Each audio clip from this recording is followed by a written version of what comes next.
என்னோட ஒர்ஸ்ட் டே அப்படின்னு சொல்லலாம். ஆனால் அது வந்து ஒரு பெஸ்ட் எக்ஸ்பீரியன்ஸ் அப்படின்னு சொல்லலாம். லாரியில் வந்து பார்த்தீங்க அப்படின்னாக்கா மதுரையிலேருந்து சென்னையில் ஒரு பர்பஸ்க்காண்டி ட்ராவல் பண்ணேன். அந்த ட்ராவல் வந்து பார்த்தீங்கன்னா ரொம்ப பயங்கரமான ஒரு ட்ராவல். அதை பற்றி தான் நான் உங்ககிட்ட ஷேர் பண்ண போகிறேன். வாங்க வீடியோக்குள்ள போகலாம். ஸோ அந்த டைம் வந்து பார்த்தீங்க அப்படின்னாக்கா கோவிட் இருந்த டைம், கோவிட் வந்தது இல்லையா அந்த டைம்.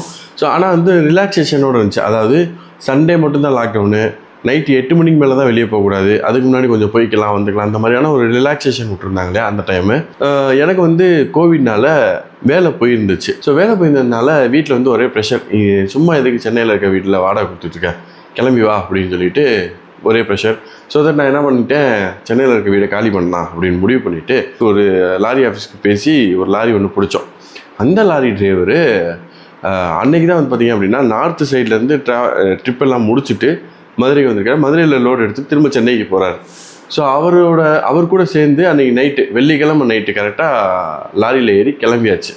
அவர் வந்து தூக்கம் இல்லாமல் இருந்ததுனால என்ன பண்ணிட்டாரு, மதுரையை விட்டு கொஞ்சம் தூரம் தான் தாண்டி இருப்பார். அந்த இடத்துல வந்து பார்த்திங்கன்னா அவருக்கு ஓட்ட முடியல. உடனே லாரியில் வரிசையாக நிற்கும் பார்த்திங்களா ஒரு ஹப்பு மாதிரி, அந்த இடத்துல வந்து லாரியை போட்டுட்டு, எனக்கு ரொம்ப தூக்கம் வருது, ஓட்ட முடியல, நான் வந்து தூங்க போகிறேன் கொஞ்சம் நேரம், உனக்கும் வேணும்னா நீ வந்து இந்த லாரியோட ஃப்ரண்ட் போர்ஷனுக்கு மேலே வந்து ஒரு கிரீடம் மாதிரி இருக்கும் பார்த்துருக்கீங்களா, அது மேலே ஏறி நீ தூங்குறனா தூங்கிக்க அப்படின்னு சொல்லிட்டு அவர் ஃப்ளாட் ஆகிட்டார். நிப்பாட்டின இடத்த சுற்றி பார்க்குறேன், வரிசையாக லாரி மட்டும்தான் நின்றுக்கிட்டே இருக்குது. அந்த லாரிக்குள்ளேலாம் ஆளுங்க இருக்காங்களா இல்லை இல்லையா அப்படின்னு கூட தெரியல. அந்த அளவுக்கு வந்து பார்த்திங்கன்னா ஒரு பீஸ், ஒரு அமைதியான ஒரு சூழல் அந்த இடத்துல இருந்தது. இப்போ அந்த லாரிக்குள்ளே நான் உட்காந்துருக்கேன். எனக்கு பின்னாடி வந்து பார்த்திங்கன்னா அந்த சிங்கிள் பெட்டில் லாரி டிரைவர் படுத்து தூங்க ஆரம்பிச்சார். சரி வெளியே என்ன இருக்குது அப்படின்னு பார்ப்போம். அப்படின்னு பார்த்தோம்னாக்கா லாரியாக நிற்கிது. அதோட டெட் எண்டு, அந்த ரோடோட டெட் எண்டில் வந்து பார்த்திங்க அப்படின்னாக்கா ஃபுல் கருகும் இருட்டு. அதுக்கு பின்னாடி அப்படின்னு பார்த்தோம்னா ஃபுல் அண்ட் ஃபுல் வந்து பார்த்திங்க அப்படின்னா அந்த புதிர் செடிகள் மாதிரி நிறைய வளர்ந்துருக்கு. கண்ணுக்கிட்ட தூரம் வரைக்கும் அதுதான் இருக்குது.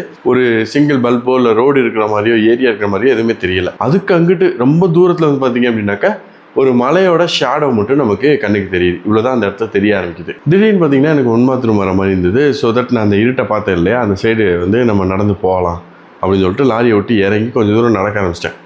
சீரியஸாக சொல்கிறேன், பயந்துக்கிட்டே தான் நான் போனேன். ஏன்னா சுற்றி முற்றி பார்த்தீங்கன்னா வெறும் லாரி மட்டும் தான் கண்ணுக்கு தெரியுது, ஆட்கள் யாருமே இல்லை அந்த இடத்துல. ஸோ கிட்டத்தட்ட அந்த இருட்டுக்கு போகும்போது பின்னாடி இருந்து ஒரு சவுண்டு, ஏய் தம்பி அப்படின்ட்டு. நானே ஆல்ரெடி பயந்து நடுங்கிட்டு போயிட்டு இருக்கிறேன். திடீர்னு பின்னாடி இருந்து தம்பின்னு ஒரு குரல் வந்துச்சுன்னா எப்படி இருக்கும். ஆனால் கொஞ்ச நேரத்தில் தெரிஞ்சிருச்சு அது வந்து லாரி டிரைவர் தான் நம்மளை கூப்பிட்றாரு அப்படின்ட்டு. பயங்கர பதற்றத்தோட தடத்தடன்னு வேகமாக நடந்து லாரியை நோக்கி பக்கத்தில் போயிட்டேன். அவர் என்னை வந்து அப்படியே பரபரன்னு பார்க்குறாரு. பார்த்துட்டு ஒரு விஷயம் சொன்னார். நான் அதை கேட்டுட்டு பயங்கரமாக பதறி போயிட்டேன். ஐயோ நல்ல வேலை அப்படின்னு நான் நினச்சேன். அதை பார்ட் 2ல என்னன்னு பார்ப்போம். ஏன்னா இது கொஞ்சம் பெரிய கதை.